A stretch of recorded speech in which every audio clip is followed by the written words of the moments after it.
Mesdames et messieurs, bienvenue sur Actu Africa 24, la chaîne qui décrypte l'actualité politique africaine sans tabou. Avant de commencer, prenez un instant.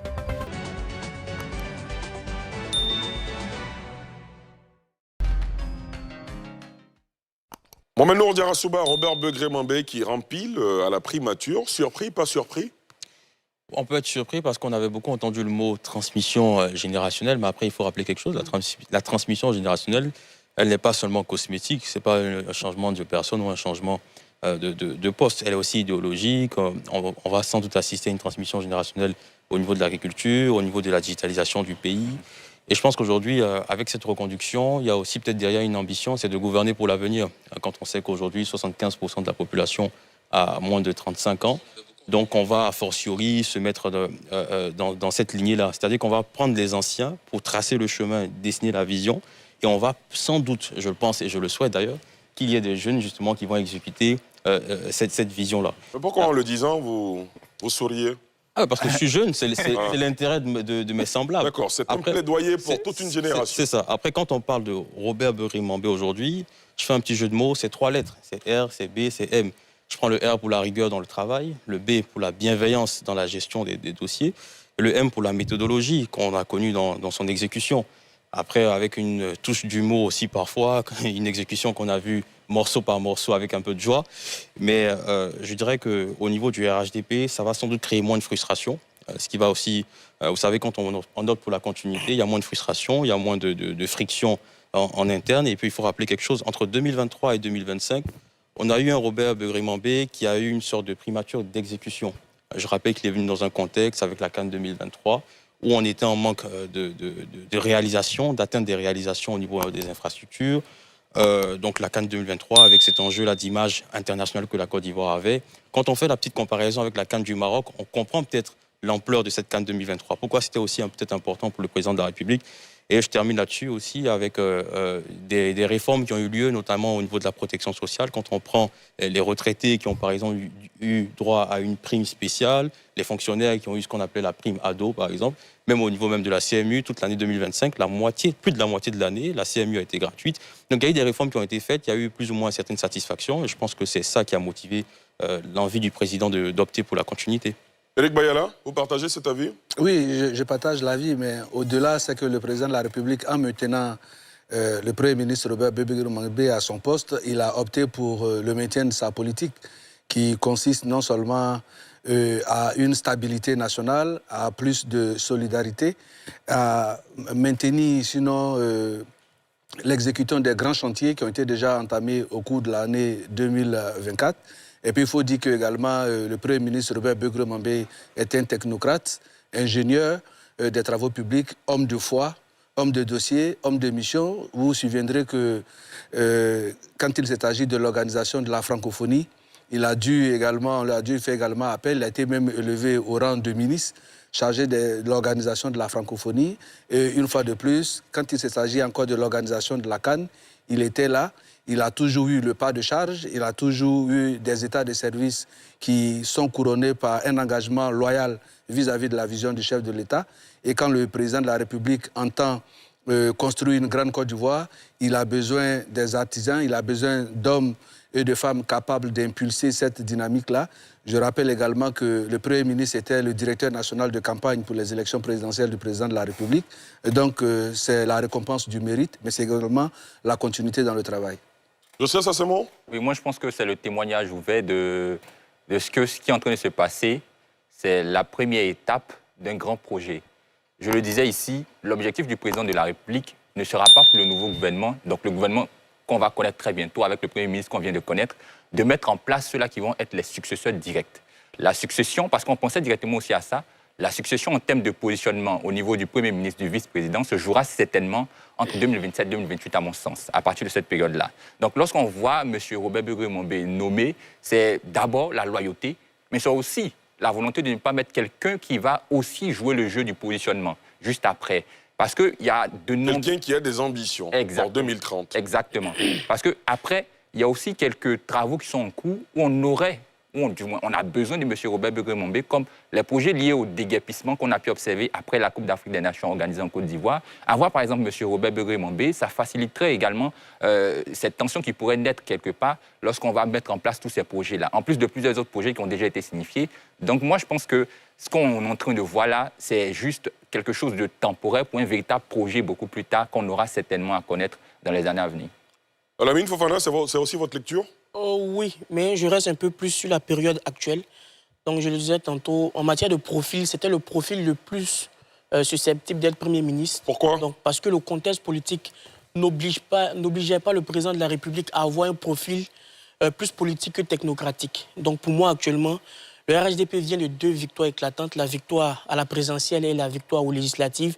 Donc le président de la République est très ouvert pour mettre un cadre qui a une pesanteur technocratique très accentuée pour accélérer les grands dossiers de l'État. Begré-Mambé aussi, c'est l'homme qui, prima facie, n'a pas de grandes ambitions. Il n'y a pas de machine qui mesure les ambitions des hommes politiques. Mais au vu de l'histoire de l'homme, on est à même de dire que ce n'est pas l'homme qui a de grandes ambitions présidentialistes. Il commence toujours ses discours par... Ce n'est pas forcément un critère exclusif, mais ça peut nous situer par Dieu, après Dieu, avant Dieu, très évaté, beaucoup sur l'efficacité.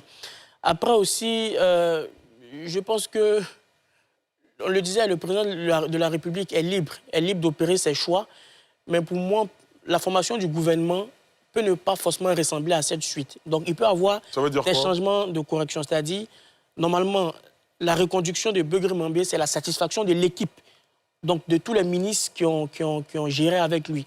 Mais il peut y avoir aussi des modifications, il peut y avoir des corrections ciblées au niveau de certains ministères techniques pour pouvoir redynamiser un peu plus les choses. Donc, de toutes les façons, on reviendra sur le sujet. Donc, c'est pas... le casting et les défis qui attendent le prochain gouvernement en toute fin d'émission. Ok, donc pour moi, ce n'est pas une surprise. Il rentre dans les profils les plus attendus. Et déjà, félicitations, voilà, il faut le dire, parce que c'est quelqu'un qui était peu attendu. Il rentre aussi dans les codes du président de la République. Pour moi, Begré-Mambé, peut-être, il va pas faire plus d'1 an, plus de 2 ans. Ce n'est pas moi qui le dis. Le président de la République, en 2023, lors de notre victoire à la CAN, il disait au palais de la présidence que le poste de Premier ministre, c'est 2 à 3 ans maximum. N'eût été Daniel Kablan-Duncan. Aucun Premier ministre sur Alassane Ouattara a fait plus de 3 ans. Donc, peut-être le président de la République est dans cette vision où peut-être il va faire encore... Begré-Mambé, il a 2 ans, 3 mois. Il lui reste peut-être encore 1 an et demi, 2 ans. Au crépuscule de l'élection présidentielle, de l'élection des locales de 2028 ou à l'aube de ces élections-là. Mais pour moi, le président de la République est toujours fidèle à ça. Et ça n'exclut pas aussi le fait qu'on puisse avoir des surprises par rapport à des profils un peu plus jeunes dans la formation globale du gouvernement. Vous insistez, hein, on a bien envie de lire dans votre bol de cristal pour la formation du prochain gouvernement. Alassane Rabo, c'est à vous. Oui, je pense que ce sont de belles analyses. Je m'aligne. Je pense que le président Ouattara... Une fois n'est pas coutume, vous vous alignez. Surtout à la suite d'Lamine Fofana, bon ben ça arrive souvent. Le président Ouattara était surtout, je pense, à la recherche de quelqu'un qui est très peu clivant, qui n'est pas un politique très engagé, très affiché, quoique, politiquement, il puisse avoir un rôle important. Vous savez que Robert Begré-Mambé, il a un ancrage politique et social très fort au milieu des actions dont il est issu, surtout dans le Grand Abidjan. Et on a vu que depuis 2011, en général, lorsqu'il y avait présidentiel en Côte d'Ivoire, Abidjan était très mouvementé. Mais sous la primature de Robert Begré-Mambé, en dehors de Blocos, où il y a eu quelques manifestations qui ont été contrôlées par la police, des suites des appels du PDCI RDA et du PPACI, dans aucun des autres villages ébriés à Abidjan, il y a eu de grandes manifestations. Pour dire qu'il a un visage, il a un discours qui contribue aussi auprès de ses parents à calmer le jeu, à stabiliser la grande capitale économique qu'est Abidjan et qui est un enjeu très important politiquement. Il n'est pas clivant, il ne va pas tout de suite dans le discours très politique qui vise à attaquer l'opposition, à mettre l'opposition dans une certaine posture, ou bien le discours que certains ont porté il y a des années de cela pour avoir des postes politiques très clés au sein du RHDP. Lui, il n'a pas, je pense, ces ambitions-là. Alamine l'a rappelé, c'est un homme qui est beaucoup orienté résultat, et on l'a vu aussi. Alors, moi, je pense que l'autre raison, c'est aussi cette satisfaction du président Alassane Ouattara de se dire que tous les projets qu'il est venu trouver, il a réussi à les concrétiser pour certains, notamment les grands chantiers infrastructurels à Abidjan et ailleurs dans le pays, l'accélération de la Y4. On a vu l'inauguration aussi du rond-point du carrefour à Kouaba. On a vu celui du grand carrefour de Koumassi et plein d'autres projets structurants qui ont pu avoir résolution, donc finition sous Robert Begré-Mambé. Et quand on regarde aussi la démarche Alassane Ouattara, ou la méthode Ouattara, depuis 2011, je pense en dehors de Soro Kigba-Fori Guillaume, Ahmed Bakayoko et peut-être Jeannot Ahoussou-Kouadio, tous ces autres premiers ministres sont des technocrates fins. Certains sont passés par le poste de secrétaire général de la présidence avant d'avoir ces positions-là. Et quelque chose qui m'a marqué aussi et qui pourrait aussi justifier ce choix de Robert Begré-Mambé, c'est que certains autres premiers ministres avaient eu du mal, quand ils commençaient, à avoir de l'autorité face à certains cadres du RHDP. Il a fallu que le président Ouattara tape sur table pour que certains se rangent et qu'il laisse les premiers ministres travailler. Mais Robert Begré-Mambé, lorsqu'il constate que le phénomène de déguerpissement, comme on l'a appelé à Abidjan, prend de l'ampleur et que les Ivoiriens se plaignent, on est peut-être au bord d'une grogne à Abidjan. Il prend une décision qui était peut-être difficile à prendre quand on sait qu'en face, l'opération était menée par un certain Ibrahima Cissé Bakongo. Pour nous autres qui connaissons Koumassi, on sait ce que ça veut dire. Il prend la décision de mettre fin à tous les déguerpissements. Et je pense que ça permet aussi, quelques mois avant la présidentielle, de calmer le jeu. Et c'était à l'avantage du parti au pouvoir. Donc je pense que mis l'un dans l'autre, ce serait ces quelques raisons-là qui pourraient justifier ce choix. Le moins qu'on puisse dire, Eric Bayala, c'est qu'être dans la position d'un président Alassane Ouattara quelques mois après une présidentielle et avoir cette palette de hauts cadres, de hauts technocrates rompus aux affaires de l'État et en choisir un seul, ce n'est pas chose aisée. Est-ce que vous avez l'impression effectivement que sortir la carte Robert Begré-Mambé, ça permet également, puisque vous l'avez rappelé, c'est un qualificatif qui est sorti de toutes vos analyses, il n'est pas clivant, vous l'avez rappelé chacun. Est-ce que ça calme les ardeurs de tous les autres? Oui, c'est clair que ça calme les ardeurs. Mais il faut dire que pour nous qui observons la méthode du président Alassane Ouattara depuis 2011, c'est quelqu'un qui n'a vraiment pas les mains liées. Il a à la disposition, comme vous l'avez dit, une panoplie de compétences multidimensionnelles aussi que variées. Et donc, il a les différents leviers, il les actionne en temps voulu, en fonction de la vision, parce que c'est lui qui imprime la marche, non seulement de la nation, à la vitesse qui lui plaît, et il met donc à contribution les différents cadres. On sort d'un contexte électoral qui avait été, il faut le noter, très agité. Et le président lui-même, quand il parle de transmission générationnelle, ça nourrit des ambitions, ça et là. Et donc, il est clair que chacun bat les cadres pour sa propre chapelle, pour une mise en évidence de ses compétences. Mais le chef, par sa position panoramique, il voit plus ou moins ce que les uns et les autres font. Il sait où il veut conduire la Côte d'Ivoire. Il connaît les compétences des uns et des autres. Il a la possibilité, par sa position, d'avoir de grandes oreilles et d'écouter non seulement les conversations de la cour, de l'arrière-cour, de la basse-cour et du côté jardin. Et donc, il est clair qu'il a vraiment toutes les informations sur tous ceux avec lesquels il collabore. En faisant le choix de M. Robert Begré-Mambé, dans ce contexte où non seulement les milieux d'affaires et la population attendent ce gouvernement, on sort la carte Robert Begré-Mambé. Vous voyez que ça n'a pas tout de suite créé autant d'émoi que ça. On a dit, bon, écoute, comme on le dit de façon triviale, on ne change pas une équipe qui gagne. C'est un capitaine qui a la maîtrise de ses hommes. Il maîtrise ses dossiers. On veut accélérer la Côte d'Ivoire pour construire une grande nation.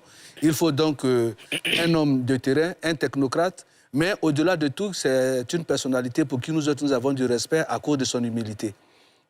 Alassane l'a rappelé, il n'est pas clivant, il a le discours qui va avec, il a la posture qui enseigne, il a donc le charisme du leader qui impulse donc la marche du gouvernement. Quand on met tout ça en potence, on se rend bien compte que le président de la République a vu juste pour ce coup-là. Maintenant, ce que nous convoquons comme analyse, c'est de savoir cette posture à la tête de la primature va durer jusqu'à quand. Parce qu'après, quand on a un Premier ministre qui a été à la fois directeur national de campagne, qui vous a donné ce score, vous avez le devoir de la reconnaissance. Mais ce n'est pas une reconnaissance partisane, parce que le monsieur lui-même aussi, il a le mérite qui va avec. Très bien. Alors, messieurs, on va poursuivre évidemment ces années. Qui va faire son travail, qui va rassurer, qui sera loyal. Donc, les particularités réunies ici font de M. Robert Begré-Mambé cet homme spécial pour la fonction de Premier ministre. Alamine? Oui, il y a plusieurs éléments, mais je voudrais m'attarder sur 2 éléments. La première chose, qu'à mon sens, il réussit et qu'il aide dans sa mission, c'est l'homme qui est politiquement décomplexé. Parce que lorsqu'on est Premier ministre sous Alassane Ouattara et lorsqu'on s'appelle Begré-Mambé, initialement du PDCI, qu'on n'a pas le même vécu que d'autres cadres au sein de la grande famille RHDP, il est important d'être décomplexé politiquement pour pouvoir bien mener ses missions.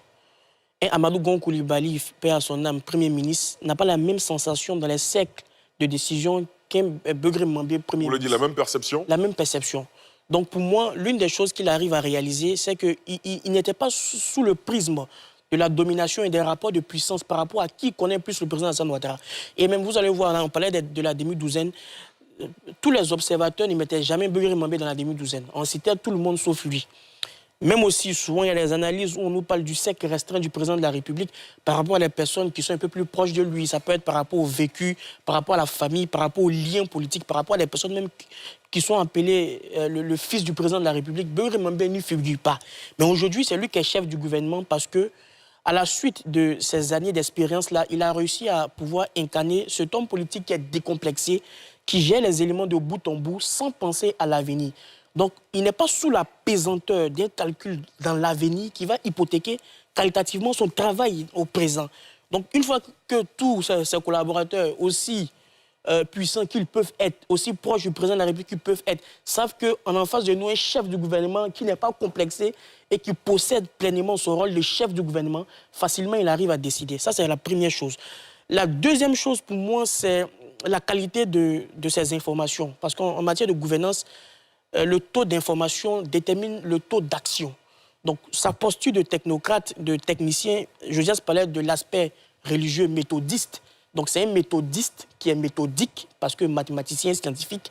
Il a la capacité de pouvoir palper science tenant une observation. Par exemple, lorsqu'il y a la crise, le scandale de la pelouse Ebimpe, en matière d'évaluation des politiques publiques, il y a l'évaluation a priori, a posteriori en cours. Donc, lorsque Begré-Mambé, par exemple, fait une évaluation en cours, spécialiste des ponts ou des travaux de ce genre-là, il peut palper de manière directe que ce n'est pas une bonne pelouse. Contrairement à un autre décideur public qui, lui, va venir peut-être observer pour observer sans mesurer la faille qui existe pour pouvoir y remédier. Parce qu'il a les prérequis de sa formation d'ingénieur. Et il travaille sur des dossiers spécifiques, des dossiers précis. Donc c'est quelque chose aussi qui facilite. Pour terminer, c'est la rigueur aussi de l'homme. Donc le président de la République, c'est une stratégie qu'il emploie beaucoup. 3P, BSE. Prospection, planification, programmation, budgétisation, suivi et évaluation. Donc, c'est quelqu'un qui mise plus, pas sur des considérations en matière d'aura, parce que souvent aussi, sous nos tropiques, la pollution en Afrique, il y a tout ce qui va avec. Et ce n'est pas l'homme qui va se dire que l'aura va faire que ça va s'arranger ou bien, voilà, ce que je suis. Mais la providence. La providence, merci pour le mot. Il suit les dossiers de bout en bout. Et cette rigueur-là permet de rentrer dans le grand champ de ce qui aussi fait la force du président Alassane Ouattara, qui est le management axé sur la culture du résultat. Begré-Mambé, c'est celui, par exemple, le président de la République, il peut se permettre de tout dire. Le président de la République peut dire, par exemple, à Boaké que je vais construire 5 ponts. Begré-Mambé, c'est le profil de personnalité politique. Il n'a pas dit non, monsieur le président, vous avez dit que vous avez fait 5 ponts. Voici la stratégie, comment faire 5 ponts. Sachant même que peut-être le chef de l'État n'a même pas encore les commandes pour pouvoir faire les 5 ponts. Donc il est dans la proactivité, il est dans la réactivité et il a la compétence technique qui lui permet de pouvoir voir les failles et de les corriger. Donc avoir de bons résultats, ce qui permet aussi d'avoir ce niveau de leadership là dans le gouvernement. Alassane, votre lecture de la touche Robert Begré-Mambé? Oui, la touche Robert Begré-Mambé, c'est aussi, on en parle peu, mais c'est aussi cette sécurité intérieure et aux frontières renforcées. La sécurité, même dans la gestion des élections. On se souvient qu'en 2020, lors de la présidentielle, officiellement, il y avait 90 morts. Et quand Begré-Mambé Robert est Premier ministre, officiellement, on a à peine une dizaine de morts que nous regrettons, mais on félicite et on salue ce recul considérable qu'il y a eu. Ça veut dire que, au niveau de la sécurité intérieure, le pays a été tenu. La stratégie, il y en a eu une qui a été mise en place pour éviter que de nombreux concitoyens ne perdent la vie. Et puis, on est dans un contexte aujourd'hui sous-régional où pratiquement nos voisins, parmi les plus prioritaires, comme le Mali ou le Burkina Faso, subissent malheureusement les violences des groupes armés terroristes. Et notre pays, qui en a connu, est aussi sur le qui-vive. On se demande à chaque fois qu'on se réveille, est-ce que... Et on a un Premier ministre qui, même quand il s'adresse au ministre de l'Intérieur et de la Sécurité, le fait fraternellement. Quand il parle avec le ministre de la Défense, il le fait fraternellement. On a vu plusieurs cérémonies au cours desquelles il a rappelé combien est-ce que notre armée est tenue et combien est-ce que les moyens sont mis en place pour éviter que la Côte d'Ivoire ne sombre dans le destin que malheureusement nos pays voisins connaissent. Et il y a ceci qui m'a marqué, c'était à l'occasion d'une cérémonie de remise de vivres et d'argent à des populations vulnérables.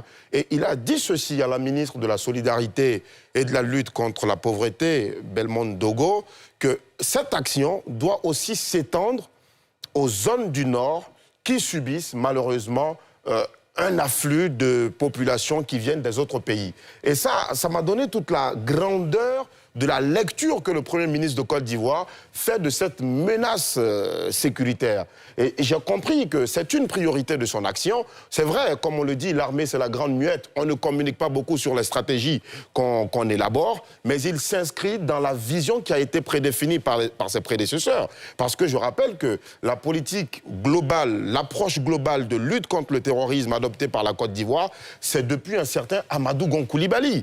Et tous les projets, regardez, l'Académie internationale de lutte contre le terrorisme de Jacquesville, regardez le nombre d'actions qu'il y a, regardez le nombre de formations, d'essais qui sont tenus justement de 2023 à aujourd'hui sous la primature de Begré-Mambé. Ça veut dire que clairement, la sécurité dans le pays fait partie de ses priorités. Et moi, je suis très content que même quand il y a eu la Coupe d'Afrique des Nations, qui est un événement majeur sur le continent africain, il n'y a pas eu d'incident, il n'y a pas eu de problème de sécurité majeur. Et ça nous dit que voilà, le gouvernement est tenu, les directives sont respectées et on a un Premier ministre qui arrive à rassurer. Les résultats macroéconomiques, ça a été rappelé, là on n'en parle pas. Il y a une embellie économique, les enjeux, les défis sont énormes. J'espère qu'on aura l'opportunité d'en parler, notamment le fait que les Ivoiriens se plaignent de la répartition des richesses. Le bilan social, malheureusement, il est à regarder encore à la loupe, quoique ce soit l'un des points d'ancrage auquel le président Ouattara attache un grand prix, que la répartition des richesses soit égale et que le social soit vraiment ressenti par tous les Ivoiriens. Là, je pense qu'on a un peu péché sous la primature de Robert Begré-Mambé. C'est vrai qu'avec les AVEC, on a donné de l'argent aux populations vulnérables. On a essayé de financer certains projets. On a reconstitué notamment les femmes en milieu rural en associations communautaires et on leur a donné de l'argent pour créer des activités génératrices de revenus. Mais il y a encore pas mal de défis qui restent à relever sur le plan social.